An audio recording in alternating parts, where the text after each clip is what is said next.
Welcome back guys. तो आज हम बात करेंगे आईपीओस के बारे में कि एक ही ब्रैकेट में अगर पांच पांच आईपीओ आएंगे तो किस तरीके से हम उसे टैकल करेंगे।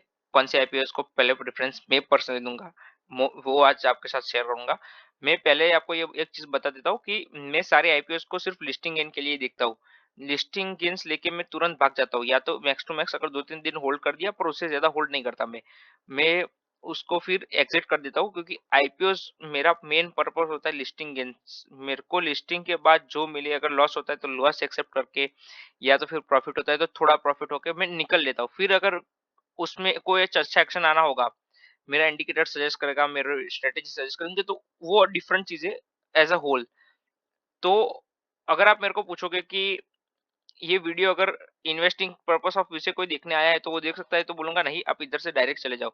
ये video clearly listing gains purpose से है। ठीक है, तो अपन बात करते हैं डायरेक्टली, स्टार्ट करते हैं जनरली।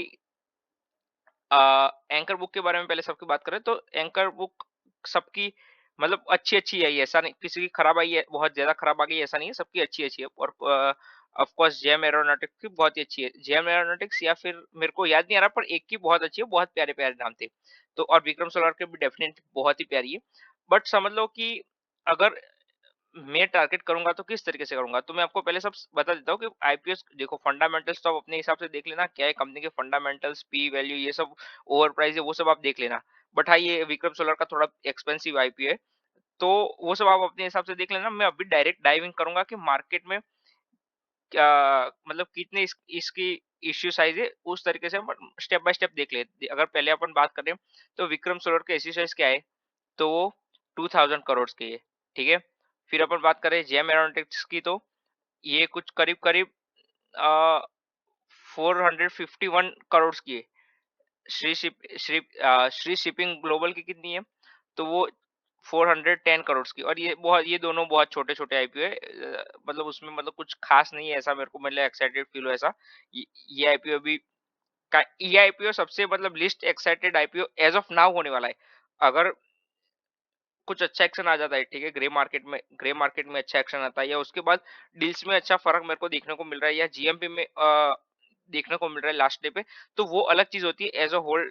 ठीक है, बट एज ऑफ नाउ ये काइंड ऑफ मेरी लेस प्रायोरिटी लिस्ट में अभी। बट अगर हो एक्शन आना होगा तो ऑफ कोर्स मैं ये आईपीओ में अप्लाई कर दूंगा। मैं सोचूंगा नहीं कि करना चाहिए नहीं करना चाहिए, बट एज ऑफ नाउ अपन बात कर ले मेरी प्रायोरिटी लिस्ट जो आज की कंडीशन के हिसाब से बन रही है।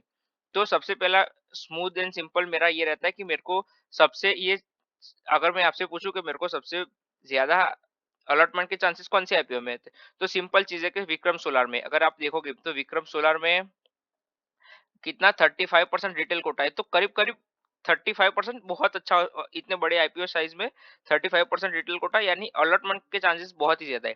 तो अपन डायरेक्ट बात करते हैं कि फर्स्ट एंड फॉरमोस्ट अगर मैं अलॉटमेंट के हिसाब से देखूंगा, मैं पहला ही विक्रम सोलर को सिलेक्ट करूंगा। सेकेंडली मैं जेम एरोनॉटिक्स को अलॉटमेंट के हिसाब से सिलेक्ट करूंगा। ठीक है, और शिपमेंट्स और पटेल डिटेल्स इसमें तो मेरे को लगा नहीं, मतलब मैं लगाऊंगा पर एक्सपेक्टेशन नहीं रखूंगा थोड़ी भी कि ये आईपीओ मेरे को अलॉटमेंट मिलेगा। तो अगर आप पूछोगे मेरे को हाईएस्ट प्रायोरिटी, तो सबसे हाईएस्ट प्रायोरिटी विक्रम सोलर रहेगी। और फिर सेकंड हाईएस्ट तो जेम एरोनॉटिक्स इसलिए क्योंकि कहीं ना कहीं उसकी जीएमपी कम है, तो उसमें सब्सक्रिप्शन कम आने के चांसेस सबसे ज्यादा है। समझ रहे हो क्या कह रहा हूँ, कि इसमें सब्सक्रिप्शन कम आएगा तो अलॉटमेंट चांसेस बढ़ जाएंगे, और इसमें अलॉटमेंट चांसेस कम हो गए क्योंकि सब्सक्रिप्शन ज्यादा आएगा कंपेरेटिवली, क्योंकि ये 12% इसकी जीएमपी चल रही है। एक बार जीएमपी भी कह देता हूँ आपको कि इसकी जीएमपी जो विक्रम सोलार है उसकी जीएमपी करीब करीब 14% की चल रही है अभी। फिर जेम एरोनॉटिक्स की 8% की, और ये श्री शिपिंग की मे बी अराउंड 12% की चल रही थी। और पटेल लिमिटेड की सबसे हाईएस्ट है 19, और इसकी कुछ 4 के आसपास है। तो अगर जीएमपी में देखो तो क्लियर है ना, अगर आपको जीएमपी के हिसाब से लगाना है तो आपने क्लियरली समझ रहे हो कैसे लगाने, कौन से डायरेक्शन में लगाना है। फर्स्ट लगाना है पटेल रिटेल में, Shreeji Shipping, Vikram Solar, Gem Aeronautics, और फिर मंगलम इलेक्ट्रॉनिकल्स। तो वो शायद मेरे को लग रहा है कि ये अच्छा कर सकता है, बट वो लास्ट दिन देखना पड़ेगा, मेरे व्यू से कुछ नहीं होता है। तो अगर आप पूछो कि मैं आईपीएस को किस तरीके से टैकल करने वाला हूं, तो मैंने क्लियर बता दिया कि ये उसका रीजन है, समझो। मेरे को सबसे पहले अलॉटमेंट चाहिए, मेरे को अलॉटमेंट ही नहीं मिलेगा तो क्या करूँगा मैं?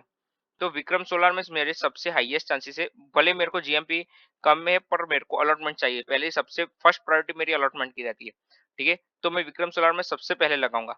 सेकंड प्रायोरिटी जेम एरोनॉटिक्स, क्योंकि उसकी जीएमपी कम है तो शायद सब्सक्रिप्शन कम आएगा, कंपैरेटिवली दोनों की इश्यू साइज़ सेम है, श्रीजी शिपिंग की और दोनों की, तो ऐसा ना भी हो शायद से, बट अगर ऐसा होता है तो इसमें आने के अलॉटमेंट आने सॉरी सब्सक्रिप्शन कम आने के चांसेस ज़्यादा है।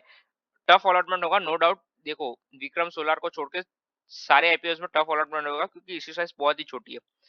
तो देखो, लगा दो, एक्सपेक्ट मत करना विक्रम सोलार का वो सब्सक्रिप्शन विक्रम सोलार में भी बहुत ज्यादा आ गया है। अगर आपको एक बार सब्सक्रिप्शन फिगर दिखा दूं तो उसमें भी बहुत अच्छा खासा सब्सक्रिप्शन आ चुका है, और रिटेल ऑलरेडी 1.43 टाइम्स हो गया है।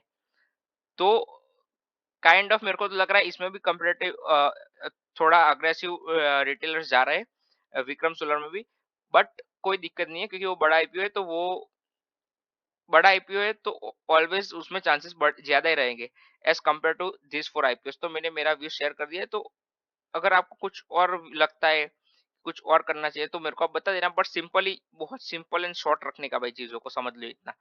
लगाना है लगा देने का, जिसमें अलॉटमेंट चांसेस हो उसमें सबसे पहले लगा देने का। फिर देख लेंगे। अगर मेरे को बोलते हो कि विक्रम सोलार में सिर्फ 3% के अलॉटमेंट चांसेस है, समझो एक और चीज बताता हूँ।